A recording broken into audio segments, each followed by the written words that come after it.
From Kansas State University, this is Agriculture Today. Eric Atkinson with you. And in the lineup today, K-State's Walt Fick. He'll go over the latest herbicide recommendations for controlling the primary woody brush species found in Kansas grasslands: buckbrush, roughleaf dogwood, and smooth sumac. He'll stress why the timing of application makes all the difference in control success. Then from the Washburn University School of Law, Roger McEowen reviews the history of the Packers and Stockyards Act and its clout in curbing price manipulation in the meat packing industry. Those regulations are back in the limelight, as Roger will outline. Later on then, with this week's Stop, Look, and Listen, K-State's Gus Vanderhoeven, plus more here on Agriculture Today. For information on threatening weather, you should depend on the National Weather Service and their broadcast on NOAA Weather Radio. NOAA Weather Radio is an all-hazards radio network that provides up-to-the-minute weather information, including life-saving warnings anytime, day or night. NOAA Weather Radio also broadcasts information on man-made disasters, such as chemical spills, amber alerts, or other national emergencies. For the National Weather Service, I'm Bill Curtis. Thanks for tuning in once again to Agriculture Today, as we talk another aspect of pasture management, and this time woody brush control. That prime time for treatment of brush is at hand, or nearly so, depending on the species, if that's your option of choice. We're bringing in once again Walt Fick. Walt, as you know, is a range and pasture management specialist with K-State Research and Extension. Walt, we generally talk about three main woody brush species that are commonplace in our Kansas grasslands, do we not? Yes, there's three pretty common ones throughout most of the state. Buckbrush is one of those, and it's actually leafed out at this point in time. Another one would be smooth sumac. It's a little bit later. It might be toward the end of May or even early June before we think about treating it, at least with herbicides. And then the other one that's probably the more difficult to control is roughleaf dogwood. Briefly here, before we talk about the herbicide options for each of the three, talk a bit, if you would, about other means of control and their general effectiveness, such as prescribed burning. Does the regular burning practice put a dent in any of these three to any extent? Well, buckbrush in particular is probably the most susceptible to prescribed burning. And that's because generally, by late April, when we're still doing burning, or even into early May, buckbrush will be leafed out. And so we can do considerable damage to that species, even though it might take 2 to 3 years in a row, to completely take out a stand of buckbrush. The other two species are a little later in their growth cycle, and so burning can sure top kill them. But they're after resprout. That's particularly true with smooth sumac. Like with burning, you'll keep it shorter, make it regrow each year. But fire by itself is probably not going to be real effective, at least not with our spring burns. Roughleaf dogwood is kind of intermediate in terms of its physiology and time that it leaves out compared to the other two species. And, burning, probably long-term burning as late as you can in the spring can do some damage to roughleaf dogwood. Now, if one had the appropriate topography, they might be able to look at mechanical control via mowing and what have you, but that's not always feasible or practical in some of our more rolling terrain, Walt. Yeah, that's true, and it depends on maybe how dense the stands of these shrubs are and size. But yeah, on level to moderately sloping areas, you might be able to indeed even use a mower or a shredder. And then that we need to time that though at a time when these plants would be most susceptible. And we've used our carbohydrate reserve cycles over the years to determine that, and that's been studied in all three of these species. Like I say, buckbrush is going to be most susceptible probably here early to mid-May, and roughleaf dogwood probably late May to early June, and then sumac, that first part of June. But repeated mowing over the years at those times can damage those species. In the majority of circumstances, though, we find that herbicides may be the choice against the three. And let's take them one at a time and go through the product options there and their effectiveness, according to K-State's independent field trials, of course. Buckbrush can be controlled fairly handily if one is timely in that application, you say. Yes, and, right here as we're in the early to mid part of May, that's a good time to be thinking about spraying buckbrush.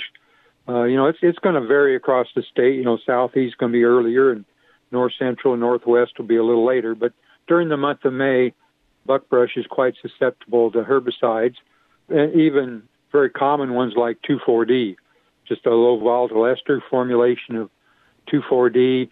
Usually, maybe 3 to 4 pints per acre is quite effective on buckbrush. Other options, that there's some others. A lot of people will use Grazon P plus D, which is a combination of picloram and 2,4-D. That's widely used on range and pasture for broadleaf weeds in particular, but that also would be effective at the 2 to 3 pint rate on buckbrush. Maybe a little bit newer product, although it's been around a while, is chaparral. I like to combine chaparral, maybe that 2 to 3 ounces per acre of that with a couple of pints maybe of 2,4-D. They may actually lengthen your season that when you can apply the herbicide and still be effective, even up to maybe early June. And whichever route one goes, whichever product, you found that any of those will attain a high level of control for buckbrush. Yes, again, with right timing, all those products will give you at least 90% plus control. Now, the more challenging of the three, as you've suggested here, roughleaf dogwood, and there are herbicide alternatives here as well. One has to be, again, timely in when they put that herbicide down. And what is that stage of growth that you look for as the signal to treat? On roughleaf dogwood, just as it's starting to bloom, that late bud stage to bloom stage, it's fairly susceptible to herbicides. And again, that corresponds, at the bud stage, that's kind of the low point in that carbohydrate cycle. So that period of time after that, for maybe a couple of weeks, translocation is going to be downward. And so we apply a foliar-applied herbicide that hopefully is translocated downward into that root system or the buds in that crown area. And as far as the chemistry that gets the job done here, what lineup are we looking at? Well, among those that work the best there's a product called Surmount. It's a restricted use product because it does contain picloram as well as fluroxypyr. But when I've treated it, let's say kind of high volume source of treatment, a 1% solution of that product is about as effective as anything. Another thing that works on most all these woody plants, if timed correctly, is a combination where you take 2,4-D, picloram, and remedy, and that three-way combination. That can be very effective as well. As you've already stated, though, dogwood is probably the toughest one of these three shrub species we're talking about. If we can get 80-90% mortality with a single application, we're doing a pretty good job on that one. So it's probably going to take, multiple applications over time. Or maybe we can think about combining fire. If we thin down a stand of dogwood where we get fire to go through those again, it's probably going to resprout, but then I think we can treat those resprouts with the herbicides and get pretty effective control in that fashion. Once more, though, foliar-applied herbicides can help get that process started, if nothing else. We might also mention this, and this spills over into control for smooth sumac, too. Soil-applied herbicide options we find on the market. Can they work on roughleaf dogwood? Yes, we've tried that, and again, as long as the dogwood's out in full sunlight, a product called Spike 20P, that's been around quite a while. The active ingredient there is tebuthyron, and you can buy that, I think, in 5-pound canisters, and you spread those pellets. I think it's 3/4 of an ounce in 100 square feet. And just kind of spread them out that way, and that can be effective on dogwood. And it also works on sumac and buckbrush. And then there's another dry product called Pronom Power Pellets. They kind of look like an Alka-Seltzer tablet, and they can be put out on these woody plants, either, a couple pellets per plant, or if you got a clump, then you're probably going to put it out in a grid pattern, throughout the stand. So these are, again, soil-applied materials. They could be an option if you find that foliar applied may not be feasible for whatever reason. And there are, to round this out, foliar applied herbicides suitable for treating smooth sumac as well. We should mention that. Yes, and smooth sumac is the easiest woody plant I know to really control, and 2 to 3 pints of 2,4-D there in that early part of June when it's starting to head out. It kind of looks like an open milo head is when you see it, but it's real susceptible to 2,4-D. I might mention, though, those pelleted materials we talked about, the timing of them is a little bit different. Mm-hmm. The spike pellets really need to be put out during the dormant period when this ground's not frozen, because if we don't do that, we'll see considerable amount of grass damage with that product. The Pronom Power Pellets, though, again, you put those out in the spring, this time of the year. You need to have some moisture, of course, to get it incorporated into the soil. And if you'd like further background information on the control alternatives for buckbrush, roughleaf dogwood, and smooth sumac in grasslands, consult the Chemical Weed Control Guide from K-State. Also, there is an article in the latest e-update newsletter on woody brush control, posted this past Friday at agronomy.ksu.edu.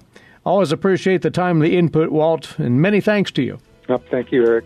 Walt Fick with us, pasture management specialist with K-State Research and Extension, and we'll have more on this Agriculture Today. A social distancing tip. Keeping your distance from others is important in slowing the spread of coronavirus. So here are some fun things to do alone. Read a book, take a walk, unpack your suitcase from that trip you took last September, paint a self-portrait, catch up on a TV series, do a puzzle. Remember, we should all stay home to lower the risk for everyone. For more info, visit coronavirus.gov. Let's all do our part, because we're all #alone together. Brought to you by the Ad Council. Welcome back to Agriculture Today, and to our latest visit with Roger McEowen, Professor of Agricultural Law and Taxation at the Washburn University School of Law. He's along with us every other week to get into the latest developments in the field of agricultural law. Well, Roger, amidst all of the disruptions in the packing industry in the wake of COVID, the disparity between cash prices paid to cattle producers and retail meat prices has been front and center. It's been a wide chasm there.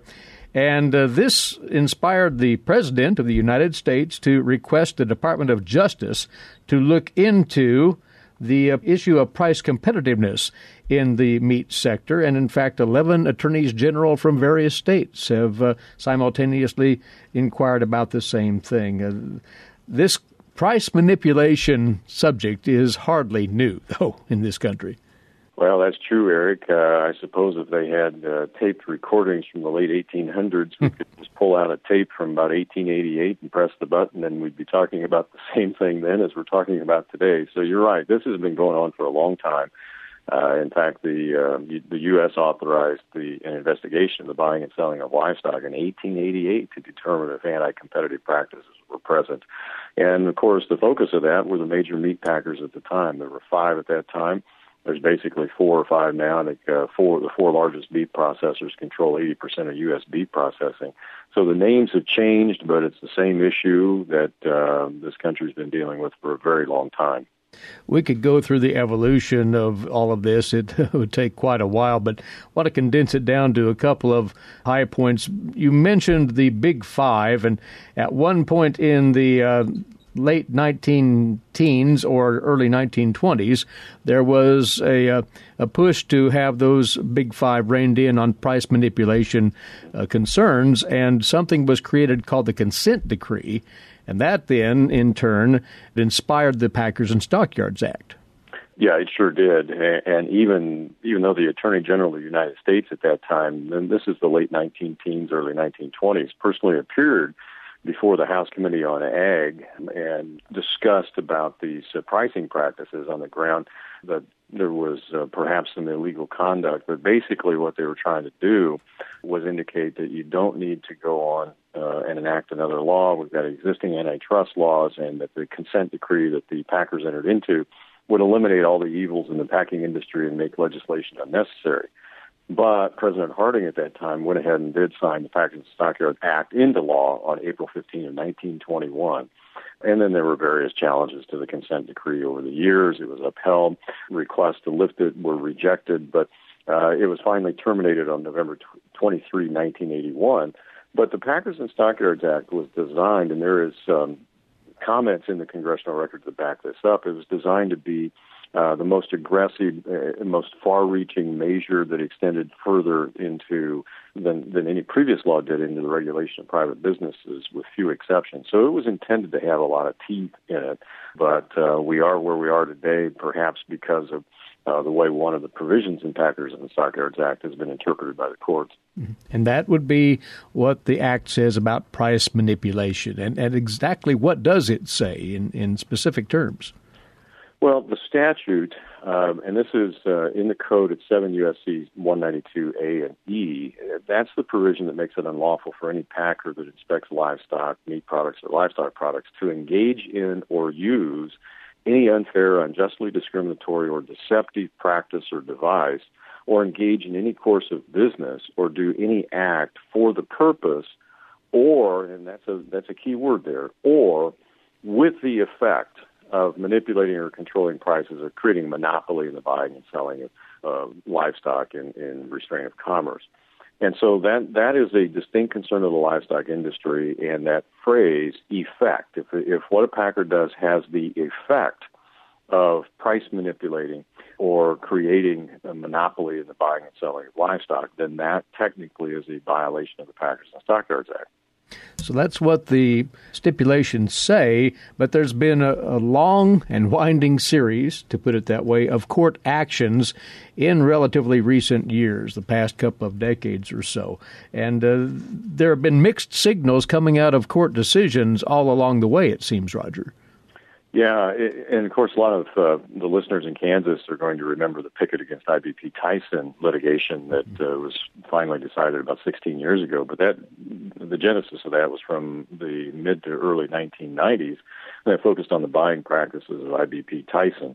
And ultimately, the federal jury in that case returned a verdict for the cattle producers of $1.28 billion, saying, yeah, there is a violation of the Packers and Stockyards Act. You do get treble damages under that act. They were manipulating price, and they said what they were doing in their buying practices had the effect of manipulating price, creating a monopoly.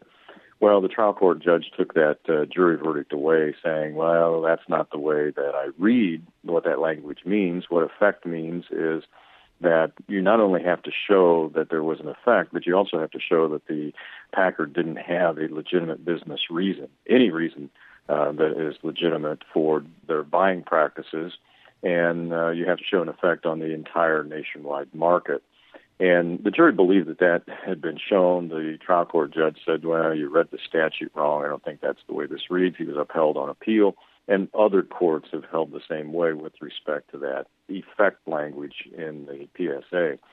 So we are where we are today. There were regulations that were proposed, the GIPSA regulations under the Obama administration, that would have basically solidified the argument by the cattlemen in the Pickett case in terms of the read of the language effect, saying that's all you have to show is an effect of manipulating price or some type of collusion between packers that affect price. And those rules were never finalized, and they've since then been removed. And so we're back to another DOJ investigation. So really, to break it down, the burden of proof in as far as price manipulation by whatever mechanism still rests with the producer, right? Yeah, that's never changed. The burden of proof is always there. The question has been, what does effect mean? Is that all you have to show is what they did had the effect of manipulating price, or is there more to it? And the courts have said that there's more to it. And I would say, and this has come to light recently, particularly in the light of the virus, is that we have seen boxed beef prices more than double recently, and live cattle prices at the same time drop about 20%. So that raises concerns. Obviously, on the part of cattle producers, what's going on here? Are we getting the short end of the stick? And that's why the investigations have been called for, a large reason for it. But I would just add this. There's really nothing sinister about a packing plant having large margins because of an inability of the industry to process the available supply. In this situation, the current situation, the plants didn't shut down because of price manipulation. They shut down because the workers were showing up to work sick. We don't know that they got sick at the plant. They were just showing up to work sick. So there's really no duty on the part of a meat packing plant to overpay producers to acquire a product. So that's not sinister in and of itself. If it can be established that the differences in the margins right now, packers' margins going up, producers' margins going down, were because of some obvious price manipulation or maybe collusion between the packers. And we always worry about that when concentration levels get so high. It does make it easier for the buyers, in this instance, the packers, to collude, to coordinate their buying practices. And it's that kind of conduct that the law prescribes. So, and that remains to be an open question at this point in time. So that's one of the things the DOJ will look at. But there's just simply, from an economic standpoint, there's nothing wrong, nothing illegal about a packing plant having large margins because the industry can't process the available supply. That's a hiccup in the supply chain. That by itself is not illegal. So this latest process, should the DOJ follow through and investigate, could be another long, drawn-out affair, it sounds, Roger. Well, it could be. And I would just remind producers that one of the things that is available as an option to them, perhaps, is to do their own collusion, do their own coordinating with respect to processing, because the law provides an exemption from antitrust laws for agricultural producers that coordinate their efforts, form a cooperative to sell and market their products. So it is possible for producers to coordinate their efforts together, form a cooperative, and do their own processing, and then they can manipulate price all they want, and that is legal under the law for an agricultural co-op. Interesting.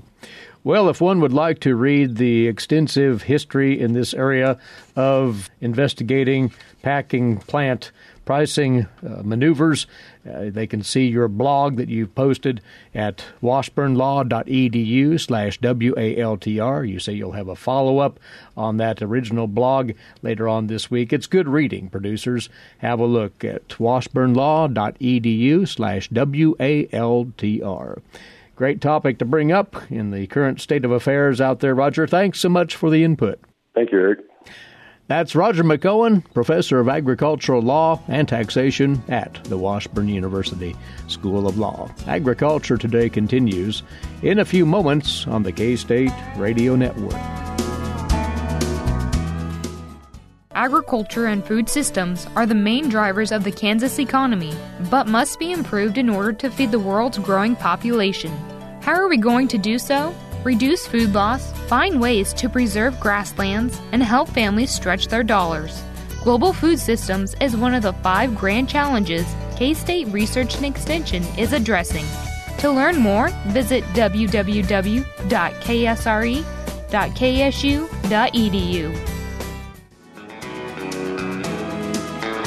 Broadcasting from the campus of Kansas State University, this is Agriculture Today. Eric Atkinson here, and next up for you, today's agricultural news headlines. These courtesy in part of DTN. Attorneys general from 20 states asked President Trump yesterday to enforce COVID-19 safety standards in meat packing plants. This after the president issued the executive order back in late April requiring those plants to remain open. In a letter sent to the president, the attorneys general of 20 states said that meat packing workers were, quoting here, risking their lives to keep facilities running. Last week, the USDA announced that 14 plants were reopening in the coming days in response to the president's invoking of the Defense Production Act. The attorneys general told the president in their letter the executive order to keep packing plants open will not be effective without requiring plants to implement federal safety measures supported by plant inspections. Now, the executive order states that packers should follow federal guidelines in securing plants. It also says, they say, that the Secretary of Agriculture is required to ensure meat and poultry plants continue operations, quoting here, consistent with the guidance for their operations jointly issued by the CDC and by OSHA. The guidance from the Centers for Disease Control and the state AGs say provide a series of recommendations regarding steps that processing facilities should take to promote safe working conditions. Quoting again the letter, even if these recommendations were sufficient to maintain worker safety, they are entirely voluntary. Meantime, Congress needs to consider funding efforts at USDA to help hog producers forced to depopulate their herds due to COVID impacts on pork processing facilities. Senator Chuck Grassley of Iowa and 11 Senate colleagues said that in a letter to House and Senate leaders. Pork producers need assistance now, the letter said, noting that if 20% of U.S. pork processing capacity is idled, that means some 400,000 hogs per week will have to be disposed of in some manner. The letter reads, quoting here, accordingly, government support is needed in the management of a sensible depopulation of the herd until plant operations stabilize. The letter goes on to say, quoting, we must prioritize funding to indemnify producers who are depopulating herds due to processing plant closures. The lawmakers added that authority for such programs at USDA should be authorized as quickly as possible. And while the U.S. biofuels industry is on the ropes, agriculture and ethanol industry groups are asking congressional leaders to include biofuels in any future COVID relief package. Since the economic shutdown, about 130 ethanol plants have either gone fully or partially idled in response to falling demand for gasoline. A broad cross-section of groups, including the Renewable Fuels Association, National Biodiesel Board, American Farm Bureau Federation, National Corn Growers Association, American Soybean Association, National Farmers Union, and National Sorghum Producers, among others, sent this letter to the Speaker of the House, Nancy Pelosi, and Senate Majority Leader Mitch McConnell. The recently passed CARES Act provided some loans to producers, but not specific relief for biofuels companies. In addition, the USDA's approval of using Commodity Credit Corporation funds to help agriculture provided nothing to biofuels companies. The groups said the USDA has the capability of overseeing direct assistance to the biofuels industry. The Small Business Administration has announced they've resumed processing economic injury disaster loan applications. Scarlett Hagens reports here that at this time, only agricultural business applications will be accepted due to funding limitations. The Economic Injury Disaster Loan Program offers loans of up to $2 million to help meet financial obligations and operating expenses that could have been met had the disaster not occurred. Funds only can be used for working capital necessary to enable the business to alleviate the specific economic injury and resume normal operations. Loan proceeds cannot be used to refinance long-term debt, make loan payments on other federal debts, repair physical damages, pay IRS tax penalties, or pay out dividends. Interest rates for loans are set at 4% per year, but pandemic-related rates typically have been lower. As authorized by the CARES Act, emergency EIDL advances are available within 3 days of applying. Advances can be used for several purposes, including providing paid sick leave, payroll, meeting production cost, and paying rent or mortgages on business spaces. Businesses that use these funds for permissible cost will not have to pay back the advance. While EIDL advances are capped at $10,000, the Small Business Administration has further restricted them to a limit of $1,000 per employee. Those wanting to apply for the EIDL program should do so as soon as possible. The loan application can be found on the coronavirus response page at www.kla.org. I'm Scarlett Hagans. Elsewhere in the headlines today, as part of its monthly grain supply and demand report released yesterday, the USDA lowered its projections for both corn and soybean prices.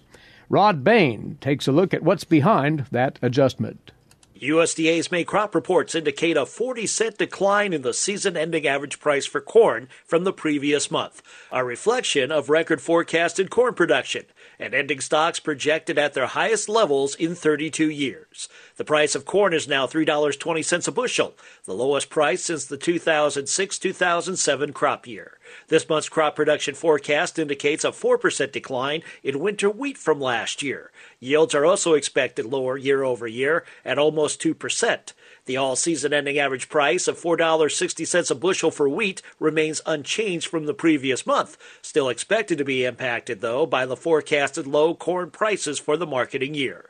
Higher supplies of soybeans, in part, countered lower ending stocks on the domestic ledger and contributed to the season-ending average price for beans adjusted down 30 cents at $8.20 a bushel. I'm Rod Bain reporting for the U.S. Department of Agriculture in Washington, D.C. And a report in the Global Times suggests that China may want to terminate the Phase 1 agreement with the U.S. and renegotiate the deal to be more beneficial to China. Asked at a White House briefing about that possibility, President Trump said he had heard that too, relative to the Global Times report. Quoting the president, "I am not interested in that. Let's see if they live up to the deal they signed." From the Chinese side, Foreign Ministry spokesperson Zhao Lijiang said that the Phase 1 deal is positive. Zhao said in a briefing that China and America reaching the Phase 1 trade deal benefits China, benefits the U.S., and the whole world. Agricultural news headlines, and you're listening to Agriculture Today.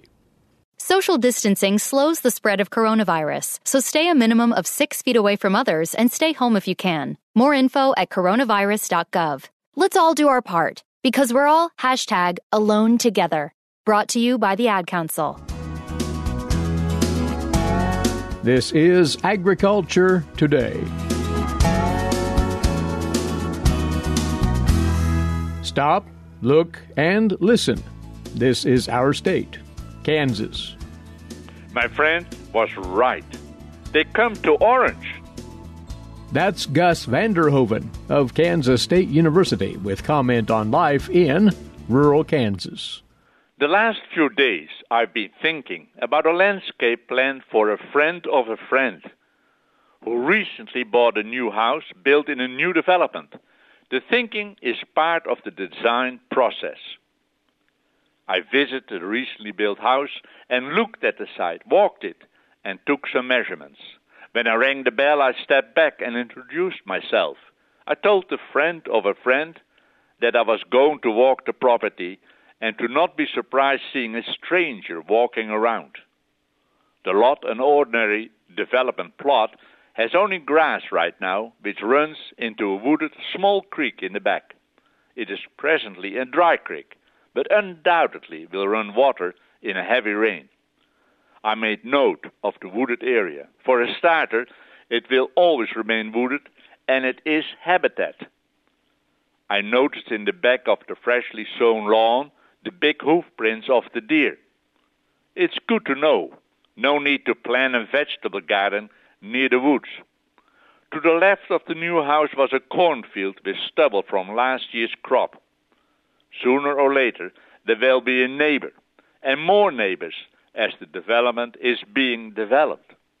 On the other side of the house is a street. It's a corner lot. There were 2 trees planted, 1 tree in front and 1 tree in the back. The tree in the back would benefit from staking for support. Then there were the gutters. Always a problem when a new roof with new water spouts water after heavy rain. Once the lawn is established, a good lawn can handle the water flow. The flow can be used for watering a tree or shrubs.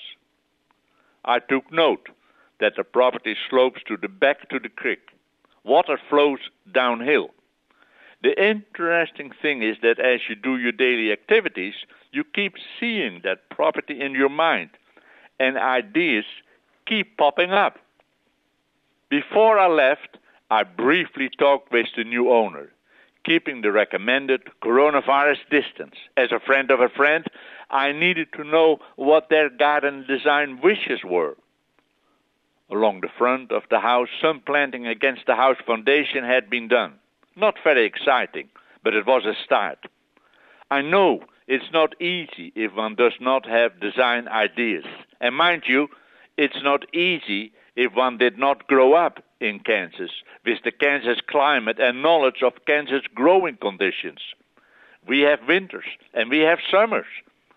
It's very easy in the spring when everything wants to grow. I was thinking some more while enjoying our deck this past weekend. In the afternoon, the sun warms it up nicely. The big bur oak I planted as a small whip is a big tree now and is slowly leafing out. The other day, temperatures dropped into the low 30s again, and at dusk, I was covering all the potted plants on the deck to protect them from a possible freeze. Those are the plants which each spring are a collection built up over time, starting with our anniversary. Next, the birthday of Anneke, my wife, then Mother's Day. When all days have passed, a sigh with relief that I did not forget one. And the result is more and more pots on the deck, promising color and enjoyment throughout the summer months and into fall.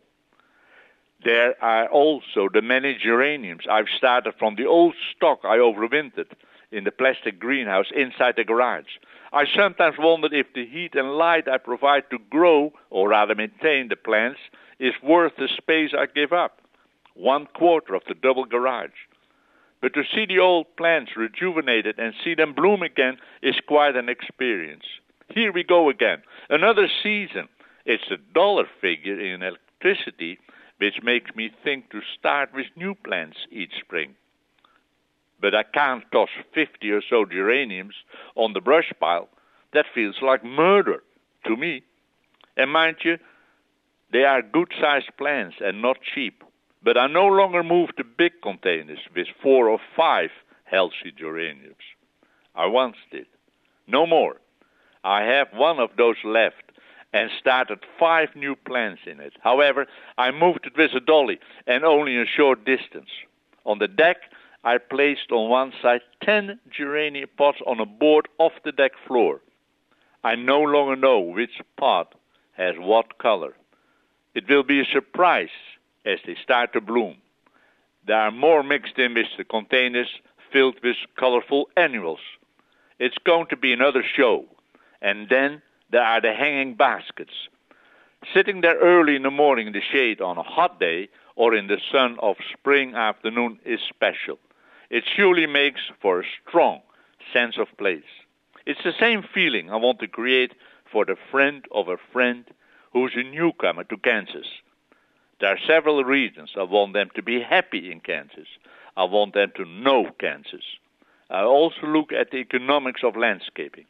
It does cost money and time, but as I've said often, a well-landscaped home where the landscape provides habitat for songbirds to nest and raise their young and come to feed us is an extra joy. With a small wooded stream along the back of their property, they will have the birds. All they need to do is bring them closer to their deck. Right now, we have the yellow, rose, red, blue, gray, black, and woodpecker colors coming to us. I have a Baltimore Oriole feeder hanging with cheap jelly. And lo and behold, after I placed an orange cover over its top, I've seen the Orioles twice. My friend Christy was right. They come to orange, Gus. Just keep on thinking, then start drawing on paper, and you will have a plan. Gus Vander Hoeven of Kansas State University with his weekly commentary on life in rural Kansas.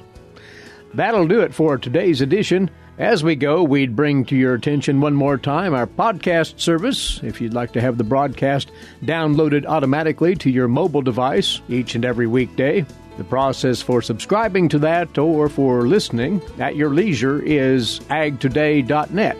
That is agtoday.net.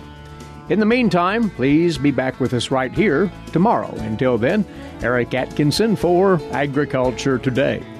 This is the K-State Radio Network.